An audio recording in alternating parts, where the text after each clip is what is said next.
rancho de Bareque, aroma de leña verde. Gracias por darme la oportunidad de poder saludarlos a ustedes. Aquí está la VC, la sala de batalla, los consejos comunales, las organizaciones sociales de Guarena y de Guatire, saludando al camarada Lee. Bienvenido, esta es tu casa hoy y siempre, camarada. Hasta la victoria siempre. Es para mí un gran honor estar aquí al lado de Lee Rodríguez, con quien he compartido buena parte de la vida, para no decir que casi que la vida.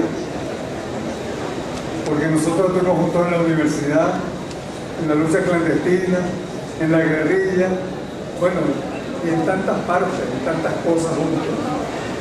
Entonces yo lo que quiero expresar es mi profunda alegría, mi profunda felicidad por estar en este acto. Y por estar aquí también con otros amigos, como Rodolfo Sanz, como Bernardo Álvarez, el negro Ucate que está ahí, el Cabito. Bueno, tanta gente acá que nos recuerda más tantos momentos alegres, tristes, dolorosos, pero momentos de vida infatigables en la lucha por este proceso de transformación de la sociedad venezolana. Ali nos enseñó a nosotros que es importante poner lo principal adelante, que siempre hay un problema principal y que pase lo que pase, hay siempre que tratar de resolver el problema principal. Y así fue, por ejemplo, en el caso del petróleo. Normalmente uno en la vida como que las prioridades se le mueven, y yo creo que una de las grandes enseñanzas de Ali y de los grandes beneficios para el país de un hombre como Ali, ese sentido de ubicar siempre lo principal. Y ahí fue el caso del petróleo, el caso de cómo no había posibilidad en Venezuela de salir de la crisis histórica, estructural de la Quinta República si no se modificaba la política petrolera, si no se cambiaba sustancialmente esa política petrolera. Y la vida nos dio y le dio la oportunidad a Ali de avanzar en esto. Y hoy en día, si no hubiese esa política petrolera, hubiese sido muy difícil que avanzáramos hasta donde se ha avanzado hoy en la revolución bolivariana. Creo que es un elemento fundamental. Y eso nos tiene que ver con la noción de patria, que al final es uno de los elementos centrales de este proceso que nosotros estamos viviendo. Pero hay otro punto. Siempre que habla uno con Ali, conversaba yo con él hace un par de días, y me volví al tema de los trabajadores. No hay posibilidades de una sociedad que se transforme hacia el socialismo sin la participación activa, dinámica y protagónica de los trabajadores. Agradecer a Rodolfo, agradecer a nuestra querida alcaldesa y a todo su equipo de esta zona de Guarena por haber hecho este acto que era como lo quería el doctor Rodríguez, como lo quería Ali, un acto con la gente, para conversar con la gente, para ver la cara de la gente, para sentir a la gente. Un hombre como Ali, que ha estado en todas partes del mundo, cada vez que uno lo siente cerca y hablando con su pueblo, uno dice, ese es el escenario en donde Ali quiere estar. ¡Viva la revolución bolivariana! ¡Viva el presidente Maduro! ¡Que viva Ali! ¡Que viva los alcaldes revolucionarios!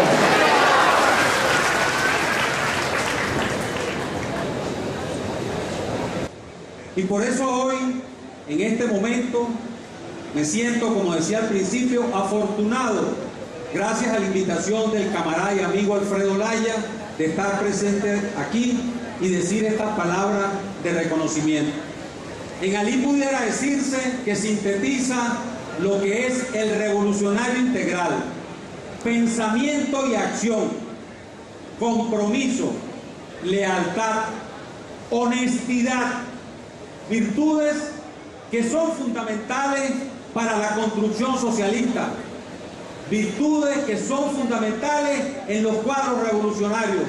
Hoy, cuando es un momento fundamental del proceso de formación, y cuando la formación de los cuadros revolucionarios y del pueblo en su conjunto es una tarea fundamental, una tarea principalísima para asumir los grandes retos del nuevo modelo productivo socialista. Y por eso Ali pasó muchos años en la clandestinidad y nunca la policía política de la Cuarta República pudo capturarlo. Nunca, porque era un hombre disciplinado. Era un hombre que observaba mucho las medidas de seguridad. Y Ali Rodríguez, durante toda la lucha política, se convirtió de verdad, compañero, en la voz contestataria de la izquierda y en un faro de luz para quienes comenzábamos a formarnos en la militancia política.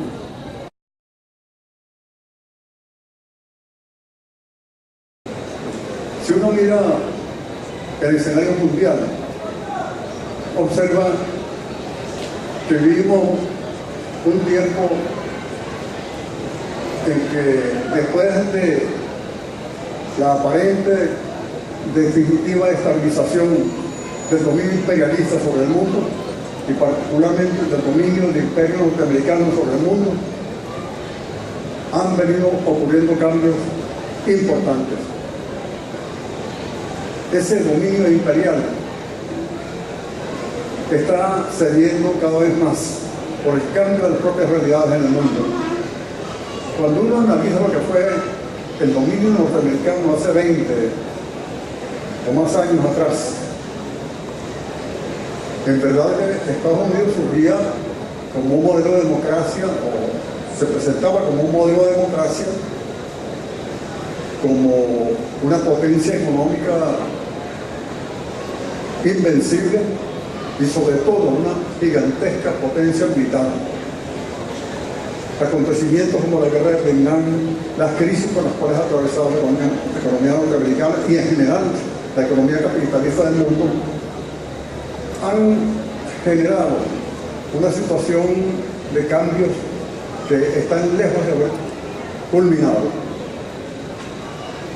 En nuestra América, sobre todo después del derrumbe de la Unión Soviética y todos esos problemas que fueron reforzando aparentemente el dominio imperial sobre el mundo, el único foco de resistencia que quedó particularmente después de la derrota de la llamada lucha armada en América Latina fue la Revolución Cubana, que soportó firmemente con tenacidad y también con brillantez todos los embates imperiales para acabar con ella.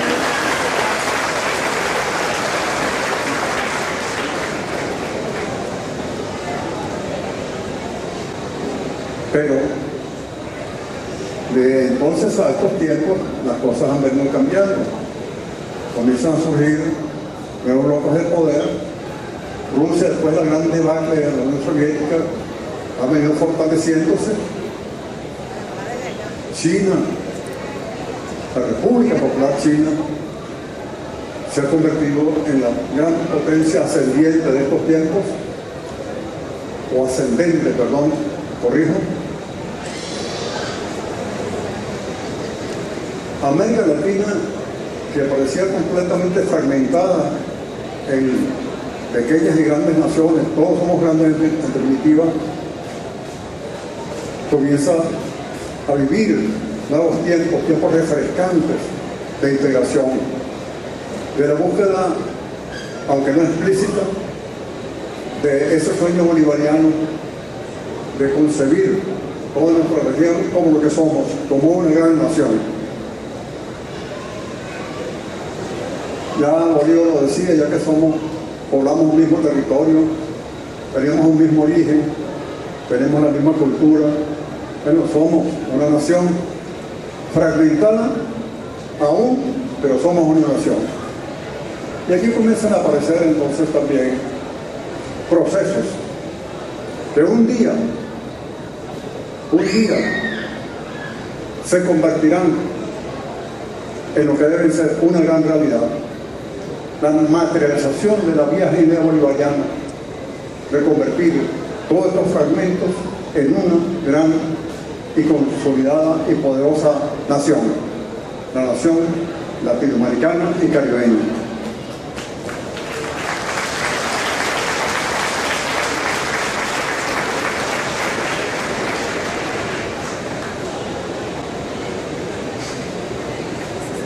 En ese orden,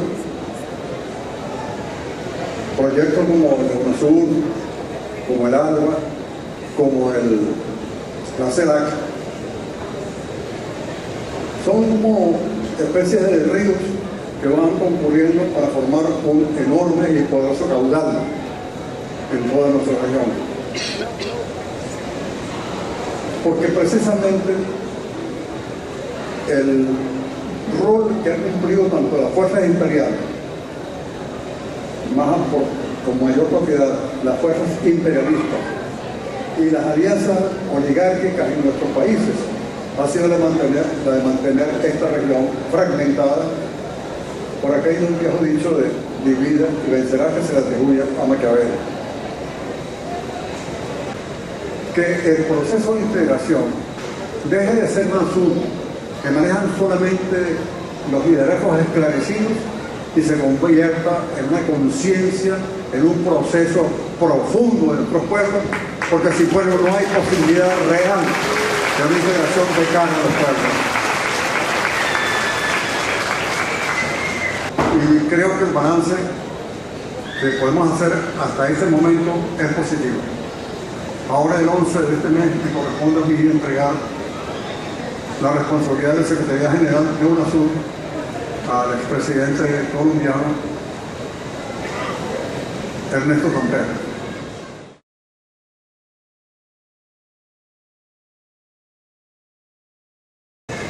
Bien, pero lo que interesa más que nada hoy para todos nosotros, supongo, es Venezuela. La situación actual, los retos que tenemos por delante y cómo avanzar. Por supuesto, no me corresponde a mí. Pensemos por un instante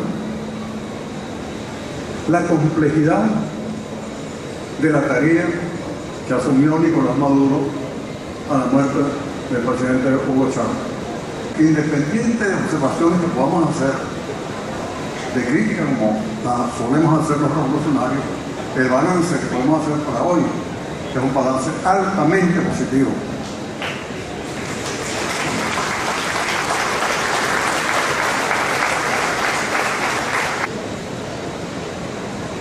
La economía. Hace años atrás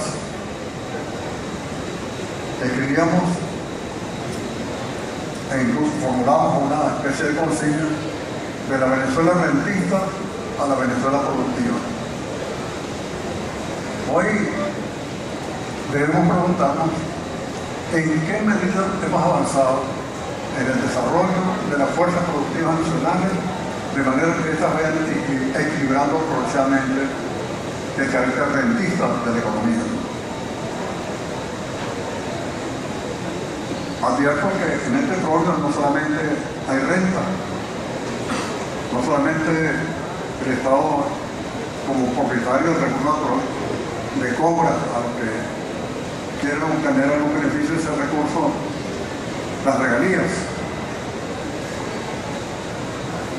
Eso, por supuesto, se ha mantenido en una producción de alrededor de 3 millones de barriles, un poco menos.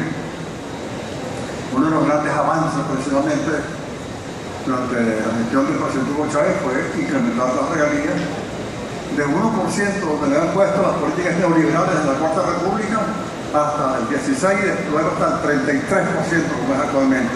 Más aún, 33%. De cada 100 barriles, 33 van para el Estado. Eso fue lo que permitió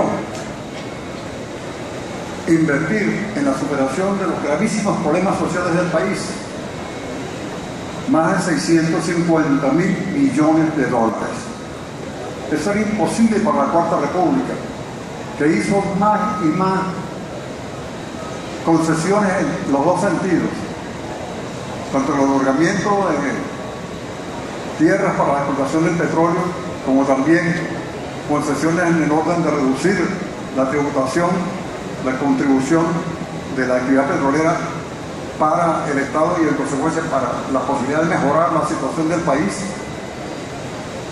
En los dos sentidos se logró mantener, por un lado, la producción e incrementar la participación del país en los ingresos petroleros. Y eso fue lo que permitió dedicar esa suma que ya les mencioné, superior a los 650.000 millones de dólares, y con ello aliviar en buena medida la crítica situación de pobreza y de otros padecimientos que vivía gran parte de la población venezolana.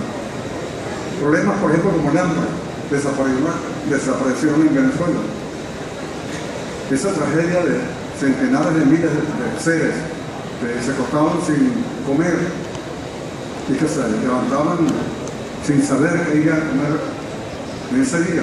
Eso, yo digo que no exista en algún sector de la población, pero creo que es un fenómeno que hoy está superado. El empleo, en fin, el mejoramiento de las condiciones de existencia del venezolano han mejorado significativamente en todos estos años. ¿Cómo sostener esto? ¿Y cómo ir ascendiendo cada más en esa dirección? Es uno de los grandes problemas a resolver, a despejar. Ahora, la pregunta que nos hacíamos hace años atrás sigue siendo pertinente hoy. ¿Cómo despegar nuevas fuerzas productivas? Hace años discutíamos mucho el problema de la transformación agraria del país, porque históricamente las grandes revoluciones industriales vinieron después de las revoluciones agrarias, que permitieron convertir los campos o el campo en los países donde esto ocurrió en grandes mercados para la producción industrial, que más adelante, a la medida que se fue desarrollando, requerían de mercados afuera, y vino el periodo de conquista colonial, todos estos fenómenos que no me voy a referir a ellos por el momento. Ahora, en el caso nuestro, la renta ha traído muchos beneficios. Yo no soy de lo que forman parte de esa especie de leyenda negra de que el petróleo ha sido como una maldición para el país. Pero ha sido por la renta petrolera que, independientemente de la desigualdad en que se distribuyó esa renta, permitió mejorar las condiciones de existencia de la población venezolana, mejoró la alimentación, la educación, en fin, la posibilidad de llevar una vida, una existencia mejor, asunto que mejoró significativamente en estos últimos 15 años de la Revolución Bolivariana. Ahora bien, todavía el desarrollo industrial sigue siendo una tarea por cumplir. Y con el desarrollo industrial, las dos cosas van históricamente aparejadas, el desarrollo científico y tecnológico del país. Es aquí entonces donde salta a primer plano como un hecho sumamente importante, como una tarea estratégica fundamental, la visión y el desarrollo de la integración, de vernos como una sola nación. En la tarea que hemos venido cumpliendo hemos insistido muchísimo en que, salvo países de gran extensión territorial y de mucha población como Brasil, y aún Brasil, solo no pueden despegar con el ímpetu con que lo han hecho otros países que hoy llaman desarrollados. Porque además la orientación que hoy nos planteamos en Sudamérica no es la misma de la orientación que establecen los países europeos en Estados Unidos, independientemente que hay muchas cosas que aprender de esa experiencia histórica. Nosotros representamos una extensión, una nación, porque eso somos, y me refiero solamente a Sudamérica, de 17 millones de kilómetros cuadrados, de más de 300 millones de habitantes, una población superior a la de Estados Unidos, y un territorio también superior al de Estados Unidos de Norteamérica.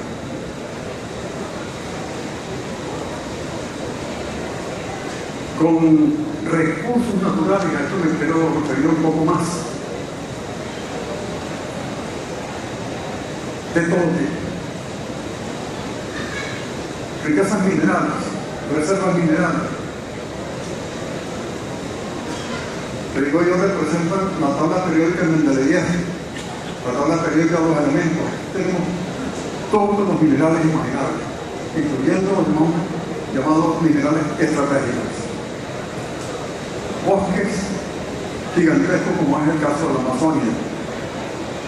3 de los principales ríos de los 8 del mundo. 24% de las reservas de agua del mundo.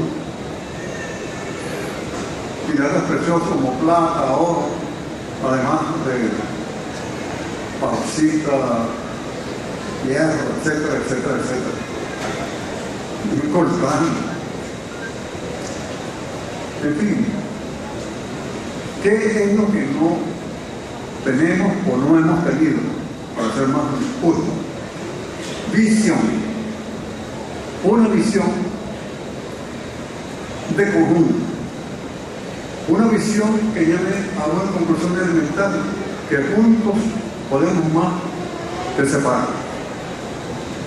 Decía al momento que aún Brasil, por esa extensión territorial y la población que tiene, aún Argentina, cualquiera de nuestros países, solo no puede lograr lo que puede lograr integrar. Si volteamos un poco la mirada de lo que ha sido la relación tradicional, de una relación de cada uno de nuestros países con el norte, y miramos a las gigantescas posibilidades que existen en la región, van a cambiar radicalmente el curso de la historia de la región en su conjunto y de cada uno de nuestros países.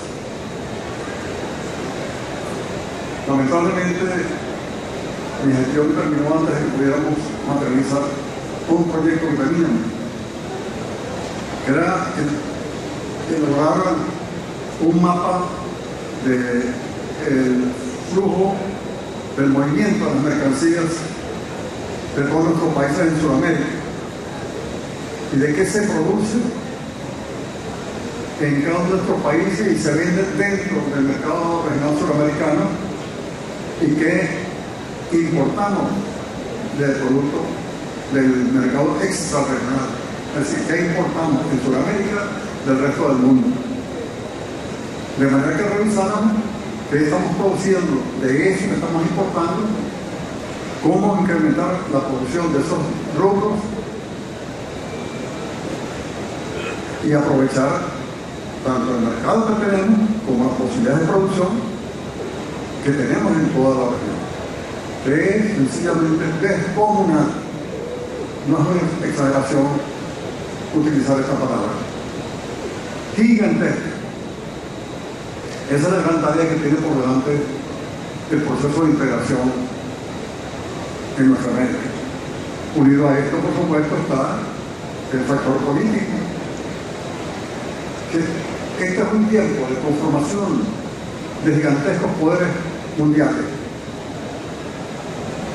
Estados Unidos, que sigue siendo un poder muy grande en el mundo, la Unión Europea, Rusia, que después de la gran crisis por la crisis de la Unión Soviética, de la destrucción de la Unión Soviética, surge China y el destino de UNASUR, y no solamente de UNASUR, sino de la CELAC, que América Latina y el Caribe, es conformar igualmente no un bloque de poder como puede ser Estados Unidos o la Unión Europea, sino con otras características que habrá tiempo de conversar un poco como hemos venido debatiendo en el seno de la UNASUR. ¿Qué es la OPEP? Es un acuerdo entre los principales propietarios y exportadores de petróleo del mundo, o entre los principales propietarios y exportadores de petróleo del mundo, que se unieron para un aspecto concreto: cómo defender más eficazmente el derecho de propiedad sobre ese recurso natural, lo cual se expresa en la estabilidad de los precios. Y no hay duda que lo que, independientemente de la composición de sus miembros, ahí se agrupan desde monarquías como Arabia Saudita, los Emiratos Árabes, hasta democracias como la venezolana, sistemas como el de Irán, el de Nigeria. Y esta es la fuerza centrípeta, la fuerza interna de unidad de esa organización que ha soportado ataques de afuera, crisis internas, y ahí está la OPEP cumpliendo un rol que sigue siendo muy importante para la estabilidad del precio petrolero y para el ingreso de cada uno de nuestros países. Uno de los grandes aportes que dio el liderazgo de Hugo Chávez en el plano internacional fue precisamente restablecer la unidad de la OPEP, que había sido profundamente afectada por los viejos regímenes neoliberales y particularmente la traición en las políticas petroleras en el mundo. Los movimientos que todavía, una oposición cada vez más polarizada, más confundida y cada vez más dividida, todavía hoy trata de realizar, derrotar las conspiraciones por el pueblo venezolano y por una correcta conducción del Estado. Creo que incluso en el plano electoral, donde hasta no hace poco tuvo muy buenos resultados, un volumen de votación importante, no va a tener resultados tan alentadores para ellos como los que tuvieron el pasado proceso electoral, porque siguen padeciendo un problema muy serio. No han logrado proponerle al país un proyecto alternativo al proyecto bolivariano. Porque para hacerlo tendrían que decir, bueno, ¿qué van a hacer con la política petrolera, por ejemplo? Primer gran tema a debatir. ¿Volverían a reducir las regalías ahora del 33% que se encuentran al 1% que la llevaron en el último gobierno de la Cuarta República? Para ser entonces yo era diputado del Congreso y participé en intensos debates en ese Congreso. En ese entonces las regalías eran 16 o 13% y la bajaron, la habían puesto al 1%.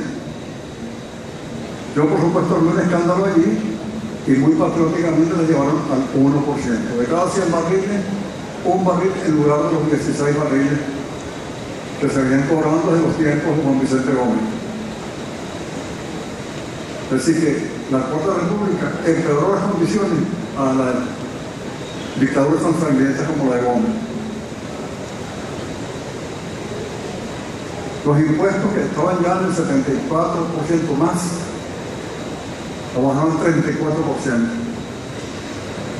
Los conflictos que se podían presentar por interpretación de leyes, de contratos, en vez de resolverse en los tribunales de Venezuela, se iban a resolver en los tribunales de Nueva York. Esa fue la apertura petrolera. Pero que tuvimos que enfrentar en el viejo Congreso. Bueno, pero ese proceso afortunadamente fue interrumpido por el triunfo electoral de Hugo Chávez.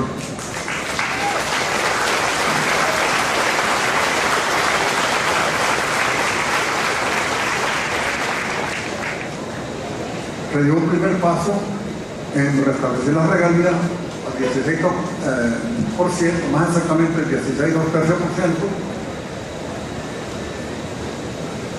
le llevaron los impuestos a más del 50% y luego llevar las regalías al 33% del impuesto al... Aquí tengo un Cuarta República que me está fastidiando. Un motivo de la Cuarta República. Bueno, el impuesto se llevó el 50%, de nuevo las nuevas controversias, por lo menos en los nuevos contratos alrededor de Venezuela, en fin, una política patriótica, nacionalista, como la que siempre llevó adelante Hugo Chávez.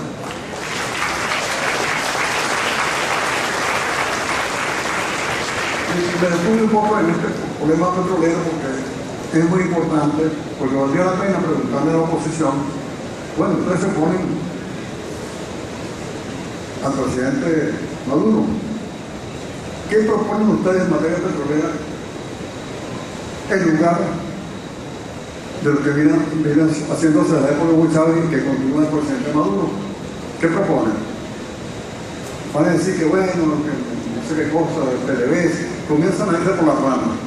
Pero los problemas esenciales que están allí, que es la participación del país en su riqueza petrolera, no tienen absolutamente nada que decir. Porque viven en el ámbito de la elaboración, de pensamiento y de política, una infertilidad incurable. Una cosa es el gobierno y otra el Estado. Tenemos un gobierno revolucionario. Pero el Estado, estructuralmente, es el mismo Estado de la Cuarta República. Y eso explica mucho los problemas que tenemos. Bueno, yo pasé por varios ministerios, ustedes lo saben. Conozco el problema porque lo viví. El problema de la burocracia, de la vieja cultura administrativa, todos los problemas que dificultan enormemente llevar una revolución adelante. Yo tengo una profunda convicción. Es decir, antes de decir mi convicción, generalmente las revoluciones han ocurrido porque frente al viejo poder se construye un poder paralelo. En la Revolución Soviética habían surgido los soviets de obreros, campesinos y soldados, una alianza popular revolucionaria. En China, la base campesina y la guerra. La guerra de guerrillas que después se transforma en guerra de movimiento y fuerzas ya, digamos, regulares, cuerpos militares regulares. En Cuba se desarrolló el movimiento guerrillero junto con el movimiento campesino y las fuerzas populares organizadas que actuaban en la clandestinidad. Pero había poderes paralelos que se organizaban en estos procesos revolucionarios. Aquí llegamos al poder a través, llegamos al gobierno, perdón, a través de un proceso electoral. Pero la estructura del Estado, la revolución nuestra no se caracterizó por saltar el poder, destruir el viejo Estado y construir un nuevo poder, un nuevo Estado. La estructura estatal sigue siendo la misma estructura estatal de la Cuarta República. ¿Cómo provocar la generación de un Estado revolucionario, de un Estado popular? Mi convicción es que la tarea estratégica fundamental de la revolución, en ese y muchos otros órdenes, es la construcción de las comunas, como una especie de alianza entre los trabajadores, los pobladores de los barrios, los intelectuales, los profesionales, que al final conformen un verdadero poder popular. Porque siempre, en tanto que esto se mantenga así, habrá problemas para poder llevar adelante las estrategias, las políticas, porque el mismo Estado es un obstáculo, es un obstáculo para el desarrollo de procesos de cambio revolucionarios en el país.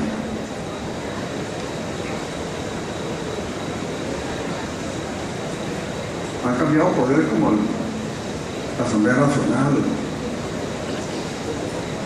No sé hasta qué punto el Poder Judicial ha cambiado en profundidad. No han entrado a hacer afirmaciones ni positivas ni negativas. Lo tengo como un interrogante. Me luce que no ha tenido cambios sustanciales.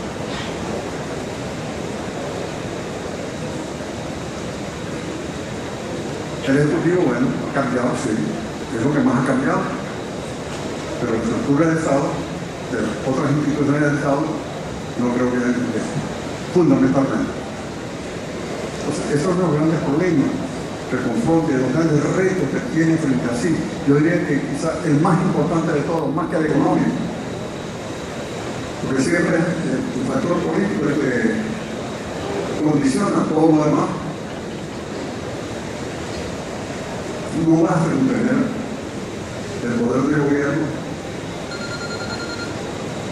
incluso no basta con tener el control político de la institución, porque el viejo Estado es un estorbo para los cambios revolucionarios del país. Esa es mi profunda convicción.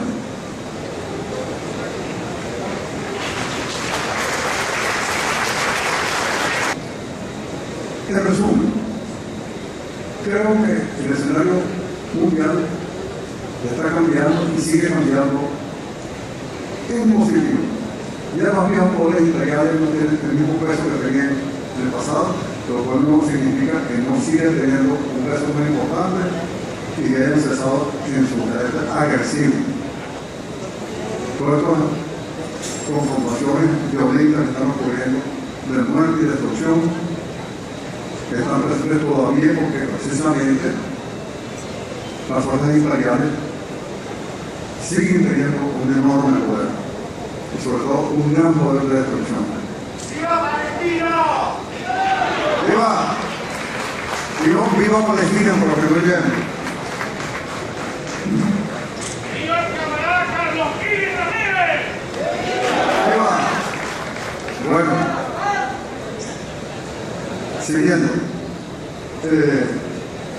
En lo interno, creo que el balance que podemos hacer de todos los años de lucha bolivariana, de revolución bolivariana, han traído a nuestro pueblo una mejora significativa en sus condiciones de existencia, lo cual no quiere decir que ya no haya pobreza, que no haya problemas sociales importantes, porque además los retos que tenemos frente a nosotros son muy grandes, aparte de que autocríticamente debemos reconocer que también hemos tenido fallas y errores, algunos de ellos significativos. Pero en aspectos fundamentales, que no se podría recorrer, ya comenté, ha habido aciertos, gracias a los cuales se ha podido mantener el rumbo económico en un conjunto de aspectos del país. Que hay que desarrollar los actores productivos de la industria. Aquí tropezamos con un problema que no contemplé y que sigue estando allí y que es un problema serio. Aquí tenemos un mayor sobrevaluado desde 1934. En 1934 hubo una devaluación del dólar. Entonces la tasa de cambio estaba en 5 bolívares con 0,9 centavos. Y en lugar de devaluar el bolívar, como ocurrió en la gran mayoría de los países, el bolívar se revaluó. De esos 4 y tantos bolívares se llevó a 3.33 bolívares por dólar. Es decir, el bolívar se hizo más costoso. Y desde entonces la industria se convirtió en un gran exportador. En un gran importador, sobre todo de productos agrícolas. Es un norte mortal para la producción agrícola en Venezuela. Y desde entonces hemos tenido un bolívar sobrevalorado y todavía hoy tenemos un bolívar sobrevalorado.